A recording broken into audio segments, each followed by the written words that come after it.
Bila ku mati, kau juga mati. Ayo kita pecahkan. Great. Ya, hari ini kita akan membahas apakah haruskah kita takut akan death, kematian. Mati. Nah, setiap orang tuh mati pasti. Ya kan sesuatu yang mutlak. Kayak Orang udah pasti mapas, pasti berak. Nah, betul. Pasti Tidur pasti makan ya kan. Cuma apakah kita tahu setelah kematian apa yang terjadi? Betul. Itulah yang mengapa menyebabkan banyak orang takut. Ya. Jadi karena ini tuh Sesuatu yang nggak pasti. nggak pasti. Orang takut dengan inkonsistensi ketidakpastian. gitu ya kan. Ada teorinya ya. Iya betul. Jadi orang tuh takut akan sesuatu yang ambigu, akan sesuatu yang tidak pasti. Makanya setan kan mukanya nggak jelas. Betul. Ya takut. Yang jelas juga kadang orang takut. Kenapa ya? Orang muka nggak jelas juga kita takut. Serem ya. Ya nggak jelas takut tuh ya. Nah, sebenarnya gini. Kalau lawakan nggak jelas, takut gak? Enggak Ya, sih. itu jayu sih. Jadi kita ngebahas ini bukan karena kita ini loh bertentangan dengan agama atau gimana, tapi kita cuma mau menjelaskan sudut pandang dari apa yang terjadi dalam dunia ini. Dari sudut pandang duniawi gitu. Duniawi, kan? betul. Bukan dengan pandangan Agama jadi nggak manapun. mewakilkan agama manapun, nggak menjelekkan agama manapun. Universal ya. Universal. Jadi ini kayak mungkin orang ateis pakai ini gitu lah ya istilahnya ya. Tapi saya bukan ateis. Saya adalah animisme. Saya menyembah batu. Itu YouTubeisme gitu. YouTubeisme ya. Jadi kita selalu bertanya-tanya apa yang terjadi waktu kita mati. Karena nggak jelas itu, orang selalu berpikir gimana cara kita menghindari kita supaya nggak mati gitu loh. Nah, ada 4 cerita immortalitas untuk. Jadi dibikin-bikin gitu Iya, ya. cerita yang bikin orang tuh immortal gitu ceritanya ya. Padahal mah kagak gitu. Yang disebabkan oleh bias psikologi kita. Gitu. Jadi yang pertama itu ada namanya elixir. Ini yang ada di Clash of Clans itu ya. Elixir. Sisir. Menyisir. Betul. Jadi elixir ini diambil dari kata Yunani yang berarti semacam pengobatan. Cerita ini itu mengisahkan manusia tuh nggak bakalan mati kalau pengobatan itu terus berjalan. Misalkan lu sakit nih, kanker misalkan. Diobatin sembuh. Sekarang penyakit apa lagi diobatin? Sembuh. Kecelakaan diobatin. Sembuh. Oh, segala macam. Kepala udah kegiles diobatin. Sembuh. Segala pokoknya kalau diobatin sembuh. Jadi nggak orang bakal mati. Ternyata kayaknya teori ini nggak bisa dibuktikan karena ya pasti mati.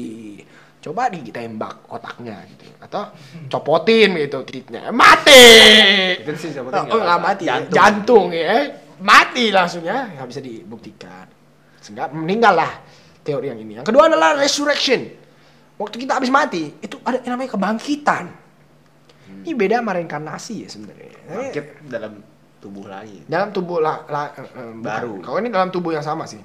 Jadi mungkin seperti Lazarus mungkin. seperti Yesus atau Nabi Isa lah istilahnya kalau Kristenan kan bangkit. Tapi kan emang karena dia Tuhan kali ya. Nah, kalau dia mungkin kan kita bilangnya mereka Tuhan, kalau misalkan orang lain bilangnya ya apalah pokoknya, tapi kita percaya dia bangkit gitu kan. Nah seperti manusia juga pandangannya adalah manusia tuh bisa bangkit seperti si Nabi Isa tersebut.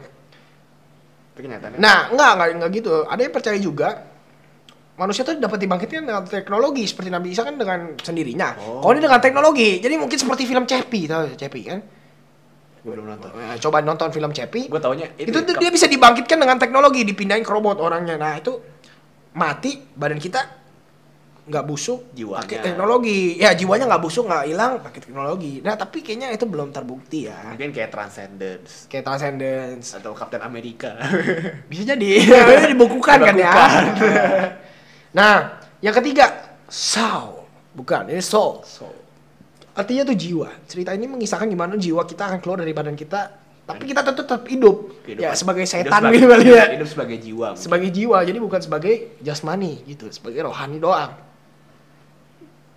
Entah hidupnya di dunia lain atau di dunia yang sekarang, tapi yang penting hidup gitu loh. Nggak peduli yang namanya kematian gitu. Yang keempat itu ada yang namanya legasi. Tron legasi.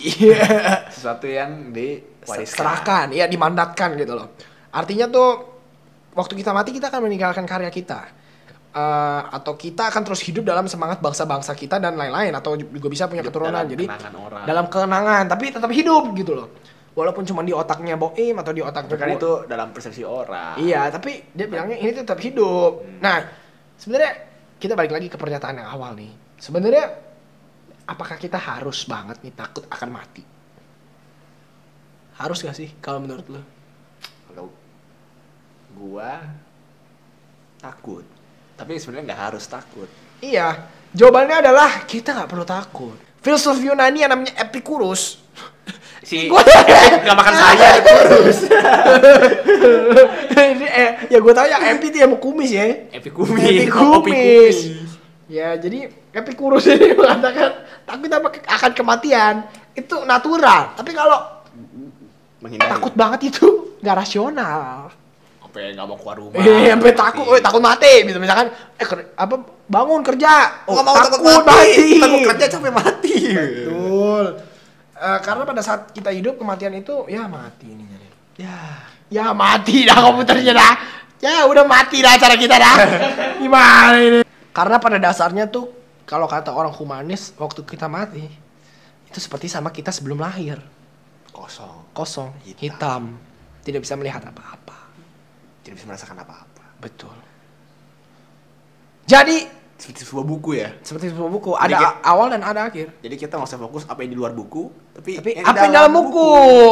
Buatlah cerita yang sangat menarik gitu ya, supaya orang lain yang membaca bisa bahagia. Kalau masalah kematian mungkin ya tergantung kepercayaan masing-masing saja. Iya. Kita juga kepercayaan masing-masing. Ada kepercayaan sendiri. Kalau saya percaya sama batu, misalnya saya mati jadi batu, begitu. Seperti Balin Kundang. Kita mati terjadi ini YouTube. Bisa jadi ya.